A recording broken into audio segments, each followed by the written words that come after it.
All right, it is time for the Wing Interjection Show, the show where Josh and I get to just go at each other and then have the fans go at us, too, with all the bullshit stuff that comes out of the comments. I can't wait. I love it. We have some fun. We have some fun on this show, and Dave likes to put together some great topics, and Dave's been doing a great job lately. I want to give him a little pat on the back and say thank you, because I don't do that enough. Because there was a comment in there saying, man, I'm getting sick of Josh and John picking on Dave. And I was like, man, that must have been Dave's burner account. I think he just did it himself. But hey, that would only be valid if there were several. Yeah. All right, Dave, go ahead and let's launch this show. All right, let's get into this first topic here. Should UFC dethrone Ngannou while he figures out his next move? Well, Josh, they almost tried to off of giving an interim title fight between Derek Lewis and Cyril Gane when he had just won the championship from Stipe Miocic. So they went as far as they could. Do I think they should? Absolutely not. It's going to make yourself look bad. If you don't like Francis Ngannou as your champion, then let him ride off into the sunset. If you do like him as your champion, which you should, man, just, you know what? There's got to be that fine balance point between the two. You know, work it out with him and bring him into the fold and give him great fights. I think this is all going to be for nothing. They're going to work it out. They're going to get it adjusted, but they probably will end up with an interim champion again here pretty soon because he'll be out for at least 8 months to a year with the knee surgery. So from what I understand, he's going to have it reconstructed. He's going to be out for a while. If that's the case, they're going to have an interim champ. John, you're going to see him probably fight. You're going to probably see Cyril Gane fight Stipe probably for the interim championship title, which makes sense if Stipe wants that fight. And I think he should. I think that's pretty much what he's been asking for. I would love to see that fight to see who's the interim champion. Problem is, though, if Cyril beats him, then what? We're going to end up seeing the Ngannou rematch, or is he going to have to defend it again by the time Ngannou comes back? Have him defend it against John Jones. Ooh, yeah. Hopefully John gets back soon. Hopefully John gets back into the heavyweight division quickly. Yeah, or gets absolutely. into the heavyweight, I should say.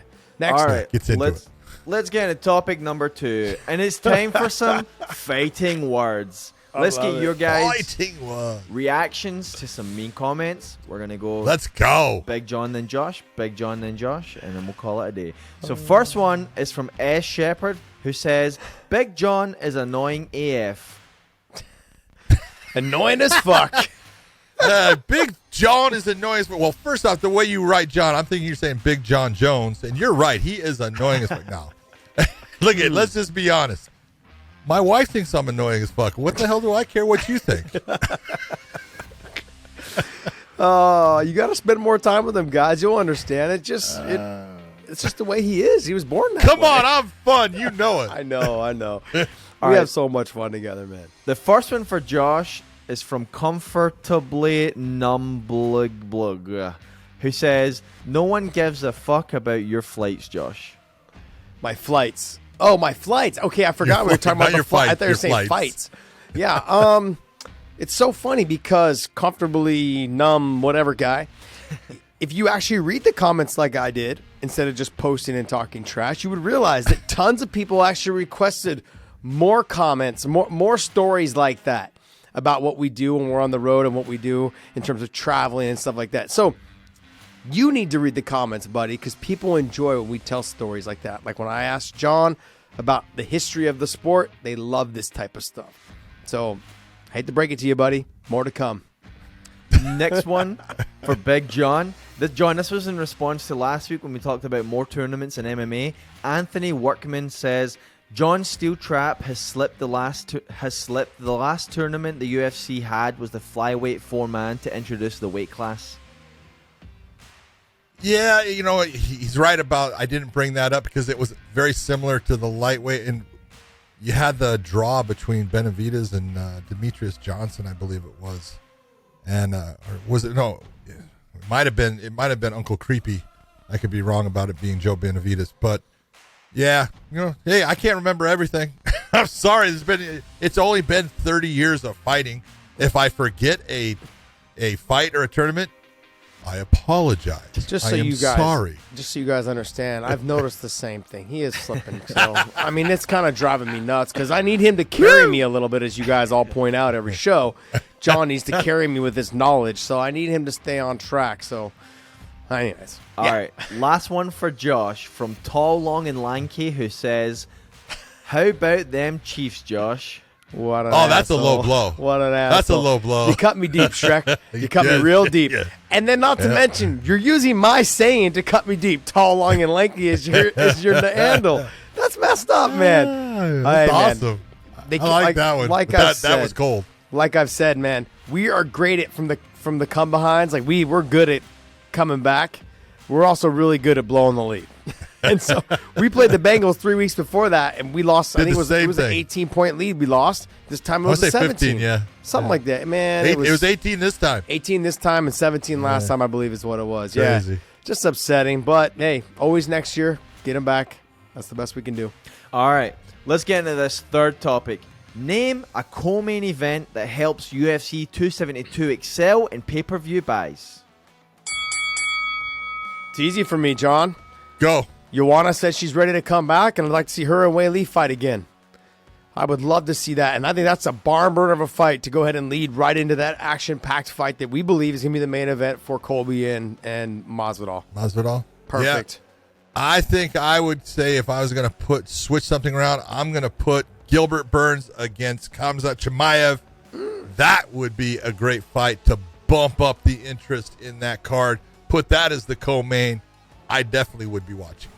That's good I'm gonna because watch if anyways. one of those top guys in the main event falls off, you can always have Chimaev or Gilbert step into that because of COVID situation or Yep. injuries or whatever it is.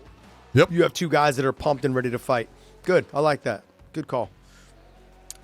All right, we got 30 seconds on the clock here. Are we calling it there? Oh, we can still go more. Oh, I thought we were So- just taking one. I thought we too. I didn't know we were being timed. Yeah, no. Yeah, I thought we were just talking. That's perfect. Look, I think the reason, what Josh's pick was is actually, I never even thought about it. It's a great pick, though, because that was the fight of the year back in 2019, I think it was. And then I think the Burns and Chimaev, goddamn. If that thing hits the ground, it is Yeah. going to be interesting. Yeah. And I think it would. I think it would hit the ground. Yeah. I think Gilbert would find a way to get it there. All right, it's time for every action. There's a reaction, and boy, do I have a fun one today. And I say that every week because it's true. So let me pull this video up for you guys. I'm going to hit play when it comes up. And Did I send this video to you? You did, Josh. I think I did. This is hilarious. Oh, see, I know him. I can't say bad things. Don't say bad things. It's just funny as hell, man. That is All right. that is who he is, man. He's I'm gonna got the hit play. greatest reactions ever. I'm going to hit play now. Okay, do it. Look at the eyes, baby. Look at the eyes. Look at the eyes. Right there, he's going, oh, that hurt. Oh, he comes right in the middle. Nice job. Oh, but even the decision, when they do the decision, is pretty funny. And look at his face. Look at his face. Oh, Oh, man. he does it all the time. This is great. I love this. I've never noticed this guy before. He's in New York. What's his name? He's in New York. Oh, John, you got to say his it- name, John. It is. No, I can't. Okay. Gosh, it's so Can't good. do it.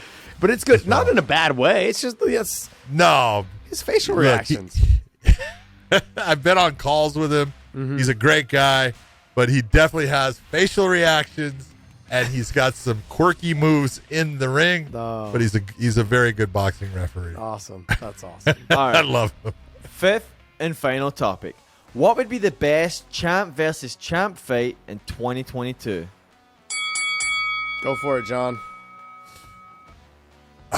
The best champ versus champ fight, man. I'm gonna go back and I'm gonna go to what I like, and I'm gonna say Peter Yan versus Alexander Volkanovski. I think those are the ones that you're gonna look at.